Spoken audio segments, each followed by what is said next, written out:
I'm Ian Jacobson, and I'm with the program. I'm Lola Shields, and I pay for the everything. I'm Mentor, I got it.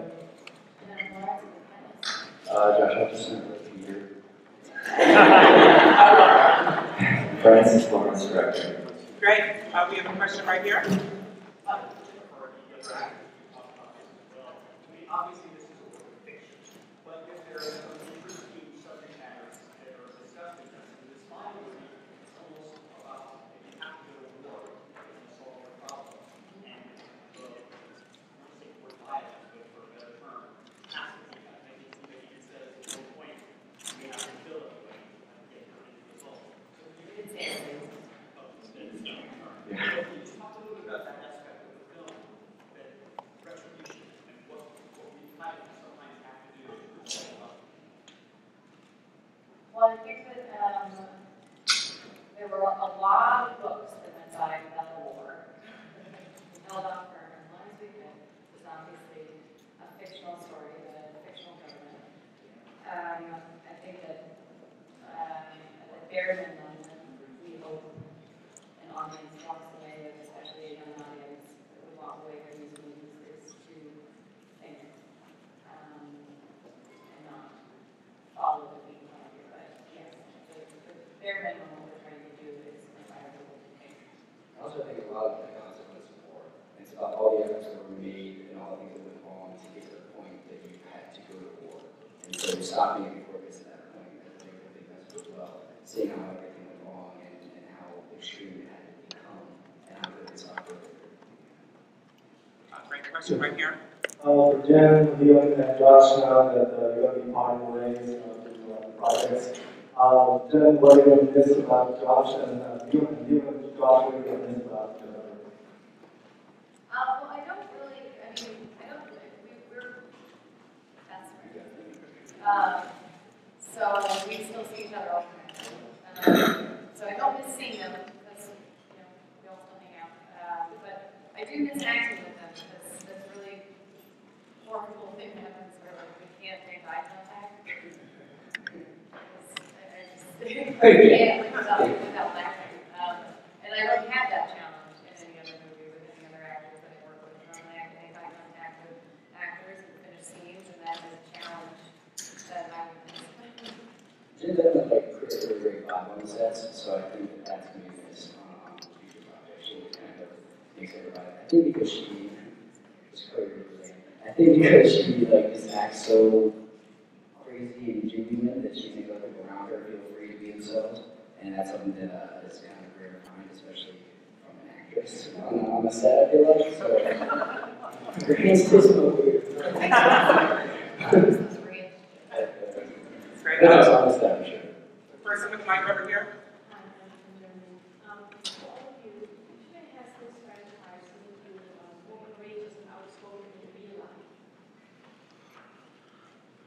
Well, I think for some of us, we kind of have to, because people were looking up to us and asking us questions, and all of a sudden, a lot of the world is listening. So, in a lot of ways, we have to kind of step up. doing something like this, you really get thrown into it. You're forced to grow up in certain ways and start to play. I think we all care about setting a good example. It's just something that you get thrown into so quickly. Question right here. For Jennifer, how would you guys compare the intensity of Hollywood and show business to the Hunger Games? And are there any real people in your life that are comparable to the characters in the film? So there's definitely crazy people. Real Crazy here. It's just like the guy who dresses you in. I can't tell he's in costume when he's not. It's the same guy. I don't know. I mean, I guess there's a certain pressure, but we don't really feel it that way. Again, Josh, Lane, and I live on our own island in LA. So it's not like I don't really feel the pressures of Hollywood. We just kind of are always at the ins out from Malibu, drinking wine. You didn't like them on Love Vanderpump Rules.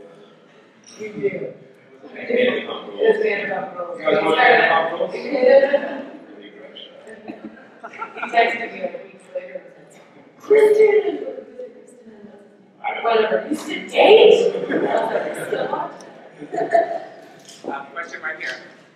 Hi, this is a question for you, Senator of Australia.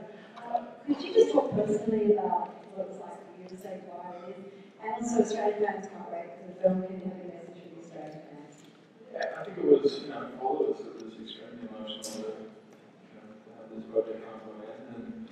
And we're all really lucky to have made such good friends and shared such a special experience together. And, yeah, man, it was a crazy world to be thrown into an amazing project to be a part of, and to really grow up together. We're all, all 5 or 6 years ago. That's a long time ago. I think that the person I was then and the person all of it grown up so much, changed so much. This will always be such a really special time in my life. Hello, Australia. Question right here. Hi, I'm James from Brazil. I want to ask you what do you see of our world in this movie? What is it? I think there's a lot. I mean, I think you have the power of the media, a lot of this movie is influence over people, and how powerful a tool or weapon that can be. You have the dangers of extreme control and power and suppression of culture within the government. I think there's about and glorified violence. I think another thing that is pretty big, especially in the first couple of years. It was pretty big. And the dangers of separation between the 99% and 1%, and that disparity is growing, and it's a bit of a cautionary tale about the way things could go and everything. Nina or Francis, do you want to address some of the kind of dangerous themes of the movie, particularly for part 2?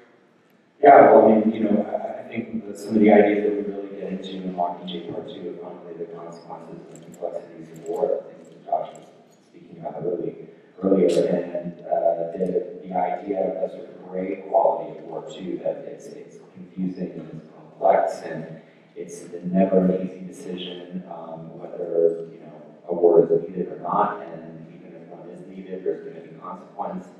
And unfortunately, we're surrounded by war all the time, and so I think the themes hit.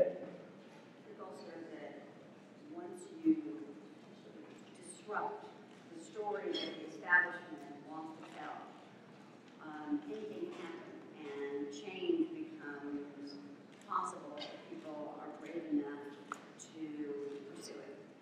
And the Capitol has complete control over the media in the first movie, and Katniss was convinced to break that with Peeta in the first movie. And over the course of this revolution, who is in charge of the media and what they do with it becomes enormously important to the outcome. And it is only sort of through the pursuit of truth and the defiance of the system that our characters ultimately do change. But it doesn't come easily. But I think that mindfulness is something very potent that this material, I think, raises, and I think that audiences really understand. Great question right here, and if the panelists can lean in, I think we're having troubles with the mic. Question right here. Question for Jennifer Lawrence. Jen, I saw you ran into Bill Murray backstage. Were words exchanged, and have you guys encountered each other before? I have been, I'm the rest of the world, been a huge fan of Bill Murray for a really long time. I was going to meet him, and I spoke to him through Woody Harrelson. I would send emails to Woody, mostly when I was drunk. Things that I always wanted to say to Bill Murray. And so he received I don't know where you are. Where it's so confusing when you have a microphone. It's like your voice, like the voice of God. So just the fact that Bill Murray like knows that I exist was like part one. Part two, he wanted to speak to me. And then he like mentioned something about us working together. Yeah, that was cool. Question right here. I hope you're still having my headphone problems. Hello, Jennifer. This is a question for you. It's right here with my hand up.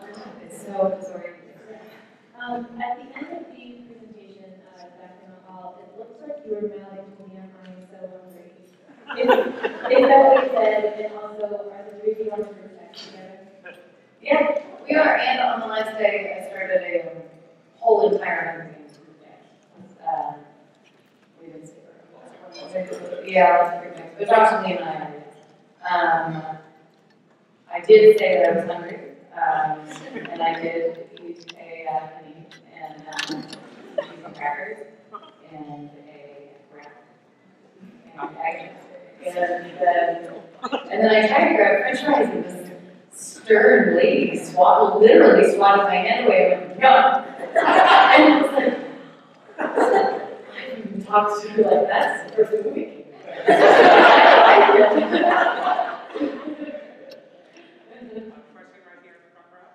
Yeah, this is a question for Jennifer Lawrence. Do you think that Katniss actually believes in the revolution in this final movie, or do you think she's just playing her role and just kind of doing stuff and doing what's expected of her? Do you think she actually knows what she's doing, or she's just being manipulated? I think that for a long time, I wouldn't say that it was manipulated, I would call it more of a sense of survival. I don't think that there was really believable hope of a revolution. At the beginning of Katniss' story, I think she was trying to save her sister, then she was trying to save herself, and then Peeta, and waking up in District 14 changed things, losing Peeta changed things, and I believe that she kind of grows into her position and takes control of her own destiny and that the revolution. I think that for a while. But she was going to give up being Mockingjay to save Peeta in the first half of Mockingjay, right? Yes, because of that. Yes, I know. As I said, it was a growing, developing thing. She was a young girl and was just trying to survive and scared, and I don't think that she really wanted to. I don't think that there was ever, the whole movie is about the consequence of war and how important it is kind of try to avoid something like that. I don't think that it was, that's something that I really love about the second movie, because that's when she takes power and decides that she doesn't want to be more committed, that she doesn't believe in his cause. But it took her many years and many books to get there. It's also, there's a difference between being a warrior and being a symbol of a revolution. Yeah. They have that character who wants to take action and to do what needs to be done. And I think doesn't always want to have to be, the soundbite or the poster child. So I think she might be willing to give up being the Mockingjay, but not being revolutionary. Exactly. Question back here. Hi, Dr. Becker. This is, hi. This is Sally going to be, this is for the Multitalent on stage. This is going to be the last Hunger Games to come to Comic-Con, and I want to know what you feel about that. What is the Comic-Con experience been like, and how you feel about that? I want to just make us like cry up here, because everybody keeps saying it's like a final, and I'm just like, oh no. Nail in the coffin. Yeah, that's right. I mean, for me, it's been amazing, and coming to Comic-Con is like the central hub for fandom, and so we kind of step into this world and get to like visit the big Hall H panel and everything. It's so cool, and to bring these movies that people are so passionate about to them, and then get to have a whole cast here and get to have some kind of interaction with them is it's really rewarding for us. I think, and for me personally, I don't know you guys, but no, it's really great. It's definitely sad to know that we're not coming back here for this. For sure. Question right here. Yeah, Comic-Con's always fun. Always. Yeah. Good energy. I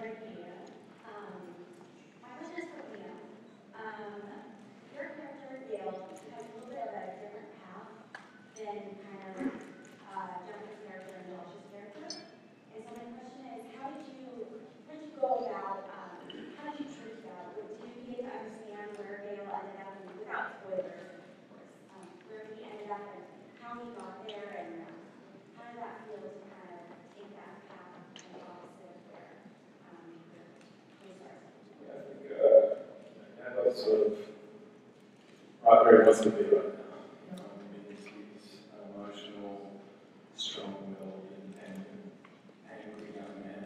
You know, a lot of things happen to him, you know, that make him feel the way he feels. And his biggest motivation, his biggest drive now is to make him accountable. That's all he's really thinking about. I think he's becoming less about happiness and more about winning this war. You know, he's kind of a little bit of a ticking time bomb in a way, I guess. You know, because he sees red. You know, that's why you see the disagreement in opinions between Katniss and Gavin in this one, because they have very different views about what's acceptable in war and what's still right and wrong. He's willing to do anything to, you know, to end this problem. But it was definitely, you know, it was a great kind of journey to take after the last few movies. You know, I've really seen it on the sidelines and sort of having to kind of watch it happen. You know, now this is his chance to sort of get in there and get back at all. Question right here. For Jennifer, Josh, and Leah, how do you feel like your characters evolve in these past films?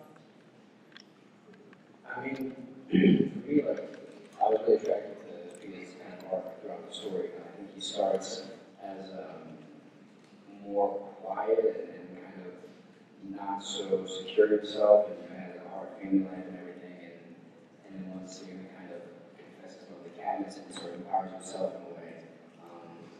And then in Mockingjay 1 and 2, you know, he gets pretty messed up. He's taken by the Capitol and is tortured and brainwashed and all these things, and then to kind of have him come out of that and have the recovery process, so really like kind of up and down for him, and so it's great for me to play. It's really fun to kind of get to show off the experience that he has. Did anyone else want to talk about their character's evolution? Maybe Willow, since your character grows so much, particularly in part 2.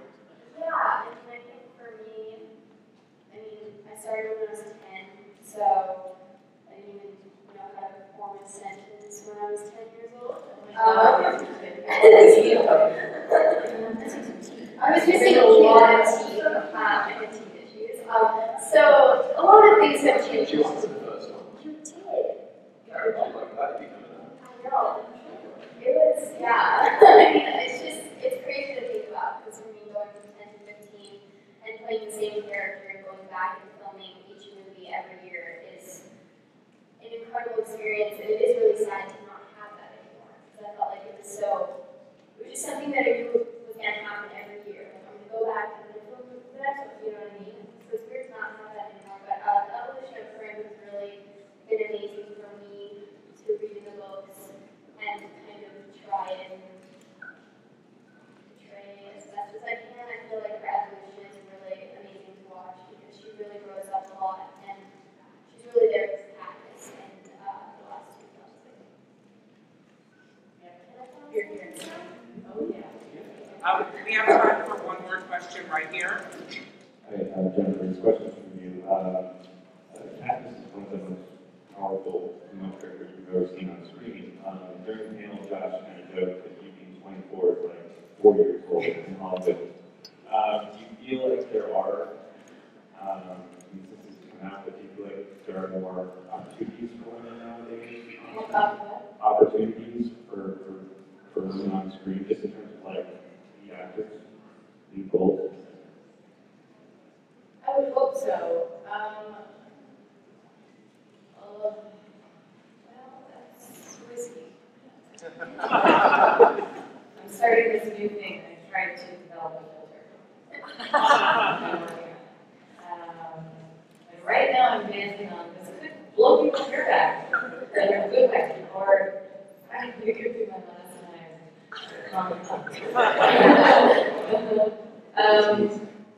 Yeah, I would hope so. You know, a lot of times there's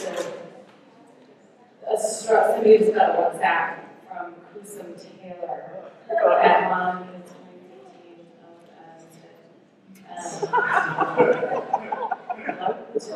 I am I would hope that there are more opportunities for women. Sometimes it's hard to, once you get to it, you know, I was having a conversation with somebody about about the struggles of kind of weight in the industry, because I know that's something that I talked on top about. And they said, you know, that, but all of the main movie stars aren't really underweight. All of you back, and I said, well, yeah, because once you get to a certain place, people will hire you, and they just want you to they want you to be in the movie, so they don't care. It's more about the struggle for the actors and actresses who have not made it to a certain place where they're hired kind of, no matter what, there's a lot of pressure, and I feel like I'm not really at a place where I could complain or speak of not getting enough roles because I'm very lucky. I have a lot of opportunities that I would be interested to hear someone who is not into franchises answer that question, because I'm not really in this to fully understand it. And I'm going to come back to something. Okay. All right. Great, thank you all so much. I'm going to ask that everyone stay seated while we clear the room. If you can stay seated just for a moment, just so we can clear the room. Thanks so much.